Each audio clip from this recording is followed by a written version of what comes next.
Sound take 7 action. Okay Asim Baqar, all right. Asim बकार साहब जरा आप ही बताइए भाई, ये औरंगजेब के लिए कुछ लोगों के मन में इतनी मोहब्बत क्यों है जो इस मुद्दे को टकराव की स्थिति में बदल देते हैं? आसिम बकार। देखिए, सबसे पहली बात तो पूरी खबर चलाइए। जो नागपुर में हुआ है उसके लिए मैं एक अपडेट दे दूं आपको। बगैर इजाज़त के प्रदर्शन करने के लिए प्रदर्शनकारियों के ऊपर एफआईआर दर्ज हुई है। 3 लोग अरेस्ट हुए हैं। औरंगजेब के लिए जो आप जुलूस निकाल रहे थे, जो प्रदर्शन कर रहे थे उनकी कब्र के लिए, उसमें जो चादर इस्तेमाल की थी आप लोगों ने, बीजेपी वालों को बता रहा हूँ, बजरंग दल वालों ने, उस चादर पर कुरानिक आयतें लिखी हुई थी, अल्लाह मोहम्मद के नाम लिखे हुए थे, उनको पैरों से कुचल रहे थे आप। आपका इरादा औरंगजेब के लिए प्रदर्शन नहीं था, आपका इरादा कुरान की और इस्लाम की बेहुरमती करने का था। इसको क्यों नहीं बोल रहे टीवी पर आप लोग? पता नहीं, आप दिखा रहे औरंगजेब के लिए पूरा मुसलमान इकट्ठा हो गया। हमारे और हम मुसलमानों के पूर्वज मंगोल आपके मुगल नहीं हैं। हमारे पूर्वज ना जिना है ना मुगल हैं। हमारे पूर्वज हैं मोहम्मद सल्लल्लाहु अलैहि वसल्लम, हजरत अली, इमाम हुसैन, इमाम हसन, हजरत उमर फारूक आजम, अबू बकर सिद्दीक रज़ियल्लाहु अन्हु, उस्मान गनी। आप इस बात को क्यों भूल रहे हैं? क्या बात है सर, क्या बात, ये बात है। अरे सर क्या बात है। दूसरी बात, मैंने बीजेपी प्रवक्ता की अभी एक बात सुनी। उन्होंने कहा कि औरंगजेब इतना क्रूर था कि उसने गुरु गोविंद साहिब जी के 2 साहबजादों का कत्ल कर दिया। हम भी कह रहे हैं क्रूर था, नहीं करना चाहिए था। लेकिन 1984 में हजारों सिखों का कत्लेआम किया गया, नरसंहार किया गया, सिखों को उन्हीं की पगड़ियों में बांधकर जिंदा जलाया गया। क्या वो सिख गुरु गोविंद सिंह साहब की औलादे नहीं थे? उनके बेटे नहीं थे? क्या जो अमृतसर में गोल्डन टेंपल में बब्बर खालसा के चीफ जनरल सिंह भिंडरेवाला के साथ हजारों सिखों को मारा गया, क्या वो सिख गुरु गोविंद सिंह साहब की औलादे नहीं हैं? उनके बेटे नहीं है गुरु गोविंद सिंह के? दूसरी बात, आप यहां बैठकर सर आप औरंगजेब पे बात कर रहे हैं, अंग्रेजों की कब्रें क्यों नहीं खोदेंगे आप? रुको जरा, सबर करो। बोला धक्का मुक्की नहीं करने का, आराम से लेने का। हाँ, उनके भी तो कब्रिस्तान, उनके भी तो लोग हैं। क्या उन्होंने हिंदुस्तान के लोगों पर जुल्म नहीं किया? आप हिंदुस्तान में अंग्रेजों के शासनकाल पे बात क्यों नहीं करना चाहते हैं? जानते हैं क्यों नहीं करना चाहते हैं माना गुप्ता जी? इसलिए कि जब अंग्रेजों के शासनकाल पर बात होगी तो अंग्रेजों के दोस्तों की, अंग्रेजों के मुखबिरों की, अंग्रेजों के दलालों पर भी बात करना पड़ेगी आपको। और आप नहीं चाहते कि अंग्रेजों के मुखबिर, अंग्रेजों के दलाल, अंग्रेजों के एजेंट और अंग्रेजों के दोस्तों पे बात की जाए जिन्होंने अंग्रेजों का साथ दिया। आप इसलिए अंग्रेजी हुकूमत पर जो बात है वो नहीं करना चाहते हैं। तू आ गया क्या? आप साफ साफ बात कीजिए। ओके आसिम बकार, एक सवाल का और जवाब दीजिए। आप एक यहां सवाल बैठकर हिंदू मुस्लिम कर रहे हैं। दीजिए। मैंने भी बताया ना, अचानक ये 2-3 मुद्दे देश में क्यों गर्म हो गए? वक्फ बोर्ड का मुद्दा एकदम गर्म, आप बताएंगे, हम नहीं बताएंगे। संसद में हंगामा, सड़क पर हंगामा, फिर औरंगजेब का मुद्दा अचानक गर्म हो गया। उधर संबल का मुद्दा है जो गर्म हुआ, उसके बाद ठंडा होने का नाम नहीं ले रहा। क्यों हो रहा है? बात सुनिए सर, बात सुनिए सर।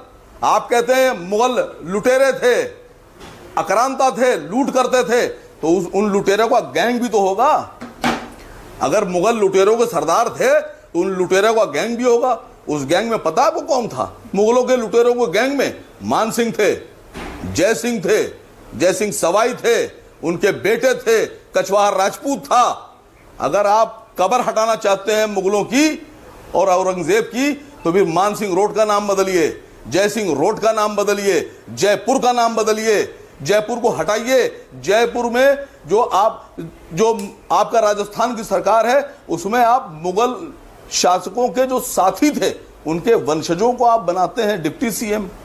इल्जाम आप हम पे लगाते हैं। नासिम बकार, एक सेकंड रुकिए। मैं चाहता हूं, ये देखिए, ये तर्क करेंगे ना, और ये करेंगे तो ये तो फिर अब अंतहीन है। मैं चाहता हूं एक स्टैंड बता दीजिए जरा अपनी पार्टी का। औरंगजेब क्या अच्छा शासक था या क्रूर था, और क्या उसकी कब्र हटनी चाहिए या रहनी चाहिए? क्लियर स्टैंड बता के जाइएगा मुझे आज। बिल्कुल क्लियर बता के जाऊंगा। मैं कह रहा हूं औरंगजेब अगर हटाएंगे आप तो औरंगजेब से जुड़े उनके साथियों को भी हटाना पड़ेगा। आप मान सिंह के ऊपर क्यों नहीं बोल रहे हैं? आप जय सिंह पे क्यों नहीं बोलते हैं? आप डरते हैं जय सिंह पर बोलने से? मतलब आप मुसलमानों को तो आरोप लगा देते हैं कि मुगलों के समर्थक हैं हम। आप पूरे मुसलमानों को आप बता देते हैं सब मुगल हैं, लेकिन जब आपसे पूछा जाता है कि मुगलों का साथ देने अच्छा, वाले और वो बुरा था या अच्छा शासक था? के वंशजों को आप डिप्टी सीएम क्यों औरंगजेब बनाते अच्छा हैं? शासक था या बुरा था? ये तो दिया कुमारी जी से पूछिए आप जाकर।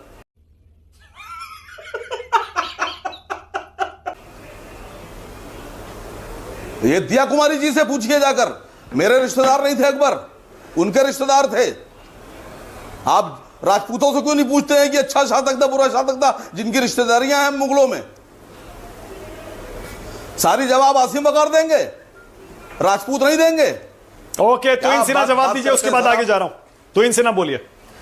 देखिए मानक जी, 1658 से लेकर 1707 तक वो 49 वर्ष का जो फेज था, ISIS ऐसा प्रतीत होता था कि ISIS की स्थापना दरअसल भारत में हुई है और इसके लिए केवल और केवल औरंगजेब जिम्मेदार थे। कश्मीर में भी सर्वाधिक कन्वर्शन जो है, ये जो चंद नाम जो आप ले रहे हैं, जो चंद नाम आप ले रहे हैं, ये चंद नाम जो है वो हिंदुओं की हत्या से में शामिल नहीं थे। 49 वर्ष के कार्यकाल में, 49 वर्ष के रूल में संभव है कि कुछ जगहों पर कुछ ऐसे लोग भी जुड़े हों व्यवसायिक कारणों से, जो जिसको आप इंग्लिश में मर्सनरी कहते हैं, किराए के भी लोग सिपाही होते हैं। लेकिन इसका अर्थ यह नहीं है कि वो हिंदुओं की हत्या में शामिल थे। हिंदुओं की का हत्यारा केवल एक व्यक्ति था, औरंगजेब, और उसकी मानसिकता, उसकी जो पैरवी कर रहा हो, आज उसकी मानसिकता को आगे बढ़ा रहा है। सिन्हा साहब को हिस्ट्री नहीं पता है। शिवाजी के एक सूबेदार हुआ करते थे तानाजी, और तानाजी जब कोंढाना की लड़ाई लड़ रहे थे तो कोंढाना में उनका सामना हुआ था उदय भान सिंह राठौर और उनके 1200 राजपूतों के साथ। बता रहे औरंगजेब डायरेक्ट जिम्मेदार है। तो उदय भान सिंह राठौर कौन थे? आपके रिश्तेदार थे। ठीक है, ओके, जिन्होंने तानाजी का कत्ल किया। ठीक है, ओके। क्यों गए थे अकबरुद्दीन ओवैसी मजार?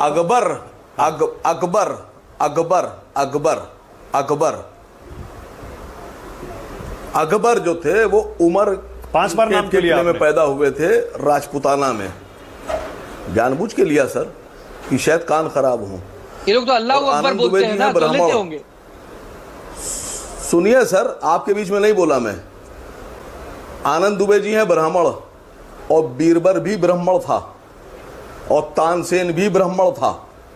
तो क्या वो लोग हिंसक थे? मुगलों का नहीं, वो लोग हिंसक थे, वो लोग हत्याएं करते थे, रिश्तेदार तो आप क्रूरता करते थे। नहीं, वो लोग क्रूरता करते थे। सुनिए सर, अरे बीरबल के किस्से पढ़ के तो छोटे से लोग बड़े हो जाते हैं।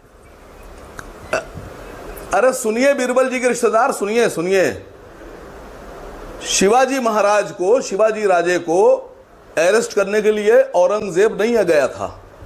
औरंगजेब के सिपहसालार राजा जय सिंह और उनके साहबजादे गए थे, उनको फंसा के लाए थे। और जय सिंह और उनके साहबजादे ने शिवाजी महाराज को धोखे से लाकर औरंगजेब के दरबार में पेश करा के गिरफ्तार कराया था। उसका कारण था कि मिर्जा राजे गुलाम था। मिर्जा राजे गुलाम था, मालिक नहीं था। मालिक जो कहता है गुलाम करता है। देख रहा है विनोद, अंग्रेजी बोल बोल के कैसे बात को घुमाया जाता है। यहाँ बात मालिक बोलने की हो तो रही है। मुझे भाई, यहाँ मुझे बात बोलने मालिक तो के तुम्हारी क्रूरता सारी की हो रही बातें है। मैंने सुन ली। अरे सुन लो मेरी बात। तो ऐसा नौकर जो अपने मालिक के कहने पर तुम्हारे शिवाजी महाराज को गिरफ्तार करके लाया, उसके खिलाफ तो बोलो। उसके वंशजों के साथ क्यों खड़े हो? आसिम बकार की तो रिश्तेदारी भी नहीं थी।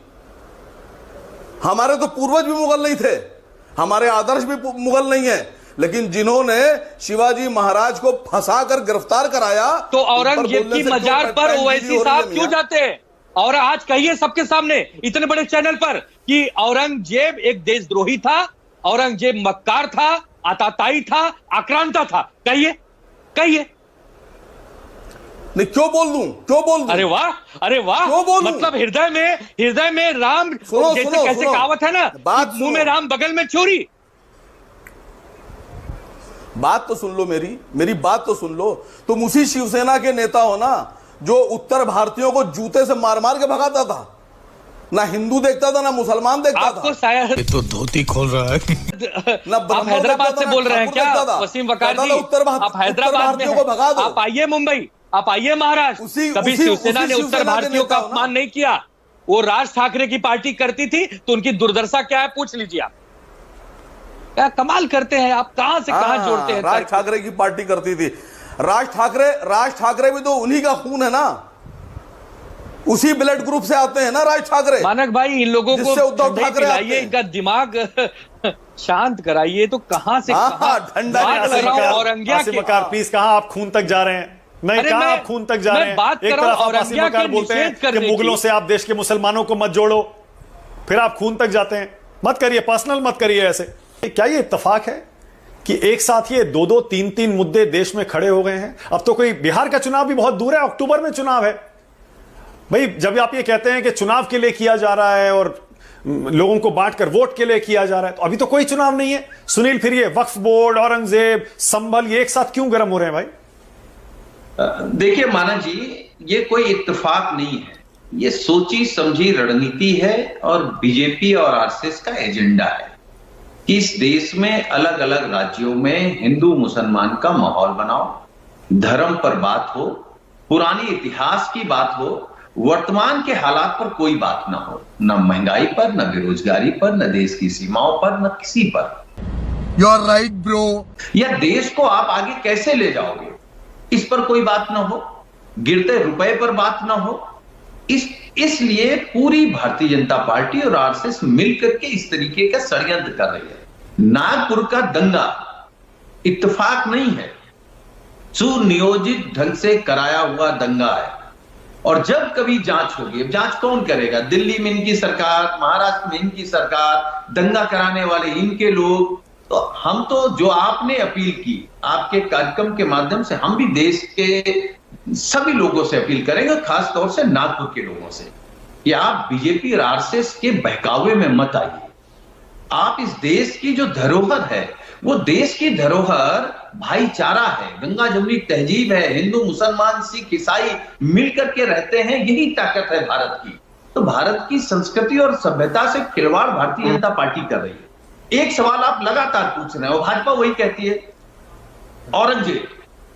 हमने एक बार और भी आपके कार्यक्रम में कहा, मैं फिर कह रहा हूं, औरंगजेब, बाबर या इस तरीके का कोई भी व्यक्ति इस देश का नायक नहीं हो सकता, और खासतौर से इस देश के मुसलमानों का नायक नहीं हो सकता है। जब आप पुरानी बातें खोदेंगे, हम पुरानी बातों पे नहीं आना चाहते मानक जी, लेकिन जब आप पुरानी बातें खोदेंगे, पुराना इतिहास खोदेंगे, स्वाभाविक है औरंगजेब को कोई अच्छा नहीं कहेगा, बाबर को कोई अच्छा नहीं कहेगा, आजाद भारत का पहला आतंकी नाथूराम गोडसे को कोई अच्छा नहीं कहेगा, अंग्रेजों की मुखबिरी करने वाले, माफीनामा लिखने वालों को कोई अच्छा नहीं कहेगा।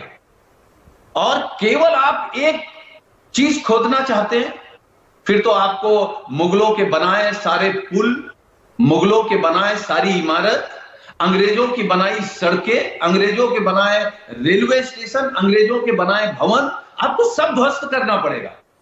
आप अंग्रेजों को छोड़ नहीं, सुनील एक सेकंड आप बड़ा कितना, सुनील कितना आसान है ना, बीच में ना बोल।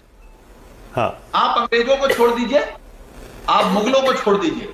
जब इस देश में अंग्रेज नहीं था, मुगल नहीं थे, तो ये बताइए पिछड़े और दलितों को कौन आगे थूकने के लिए और कौन पीछे झाड़ू बंधवाता था? उनका क्या करें हम लोग? उनकी कब्रें खोद करके उनको कहां गाड़ करके आए, कहां फेंक करके आए? खत्म, bye bye, tata, good bye, गया।